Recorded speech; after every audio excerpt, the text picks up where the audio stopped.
Hey everybody, finally I got this done, and that is a few of you emailed me and requested, could I create a couple templates that create the illusion of an emulsion effect that people used to do in the film days, or still do in the film days. So let's take a look at what we're talking about right here. This is an example of an image I'll actually do for you today, and that is by using a template. And again, after the template we added in there, this is what it's going to look like. Here's another image of a vase with flowers, and then this is the look that you get. Totally customizable. Even if you want to do portraits, you can end up with something like that. So, are we ready to take a look at this? Let's get started.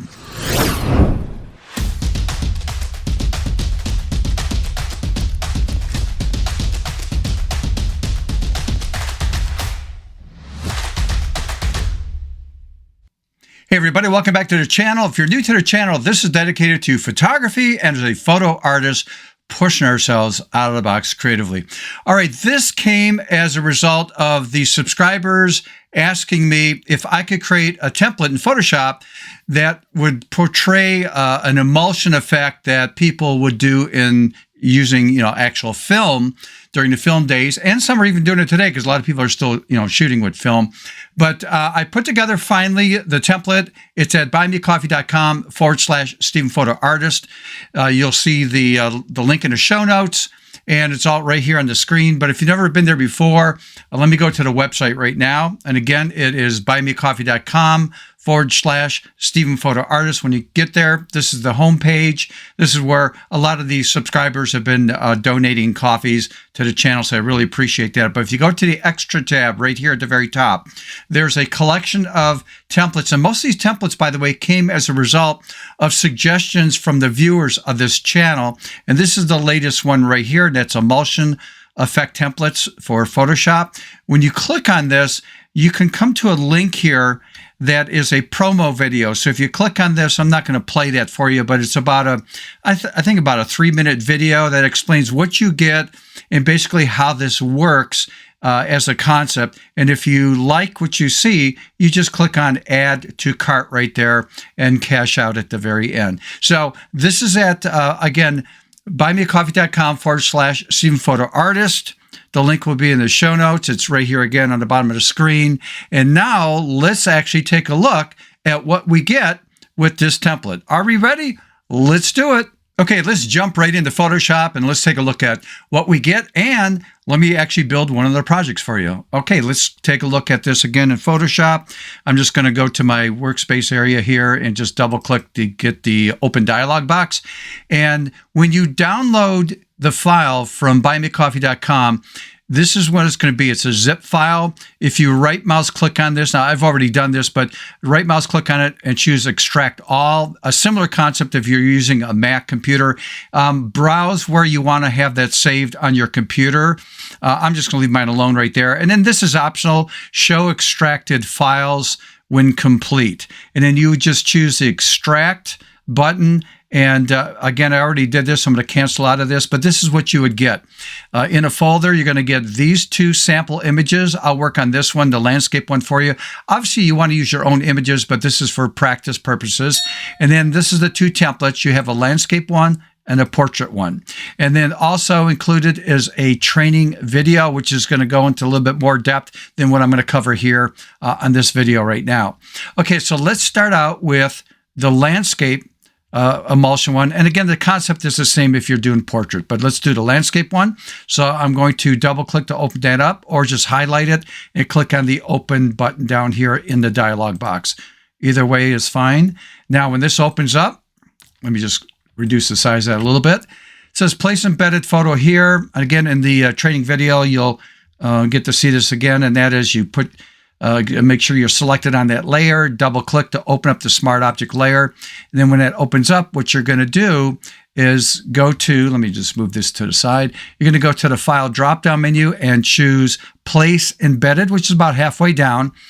Navigate, go find the image you want to work with. So here's our practice image right there. Click on place. And then when that image drops in, make sure, by the way, the image size here, or the template size here, is good enough for printing. We'll take a look at that in a minute, but I'm going to expand this to make sure I fill in the gray area. And this is a popular aspect ratio for the emulsion effect. That's why I have it like that.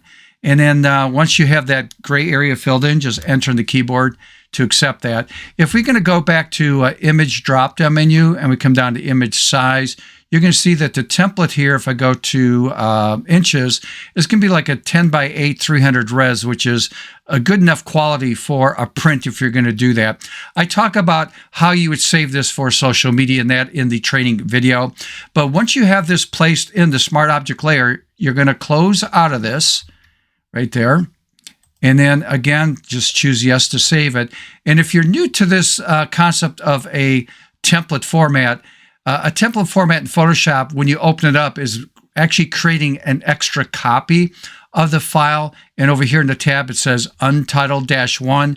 It's going to force you now to save that as a PSD or TIFF file, which again, I cover in the training program.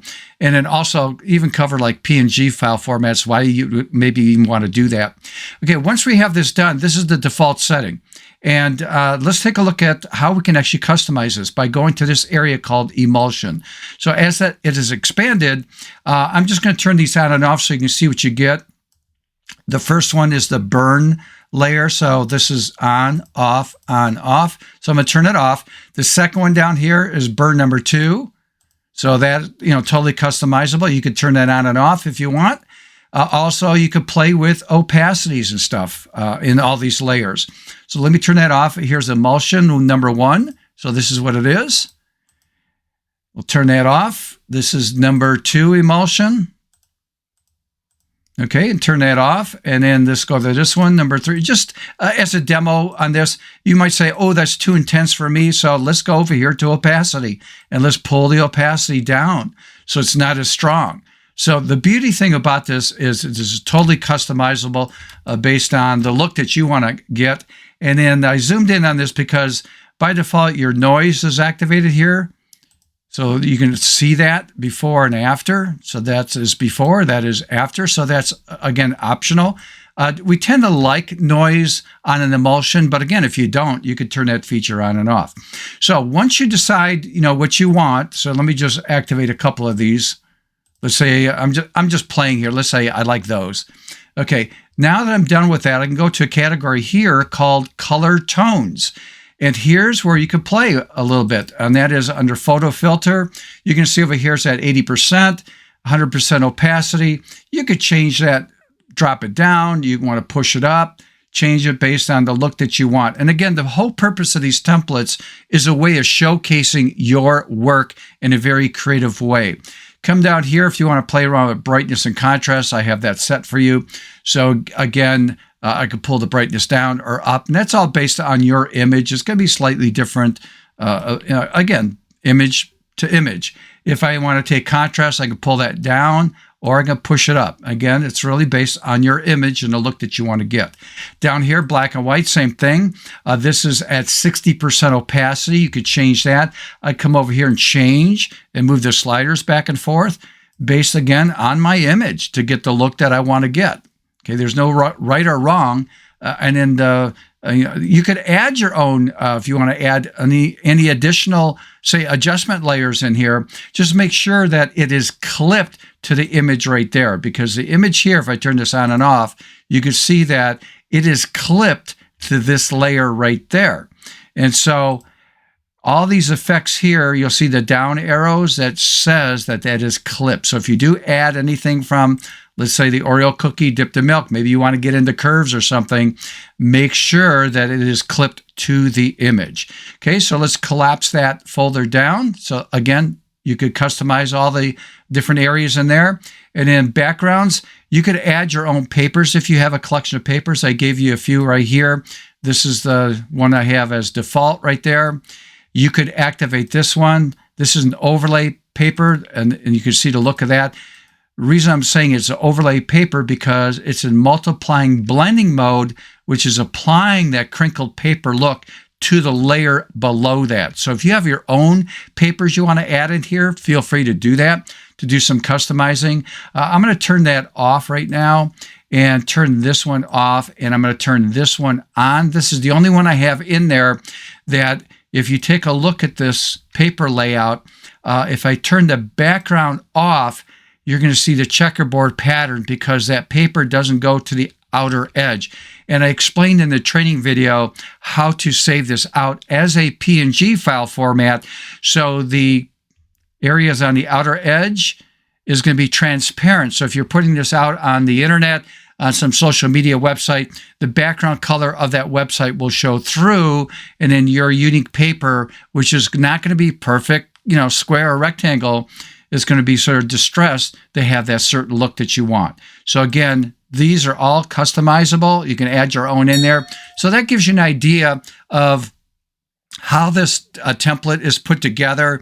And again, there's 2 templates in there. There's one for landscape, there's one for portrait. And again, just to recap, it's just an exciting, creative way of displaying your artwork or image that you have taken, say with your camera. Maybe you've done some effects, but you want to drop it in here, do a really cool emulsion effect. There you go. Okay, so with that, I'm going to end the video like I always do, and that is, let's get that camera out. Let's think creatively out of the box, and I mean literally out of the box. Till next time, see ya.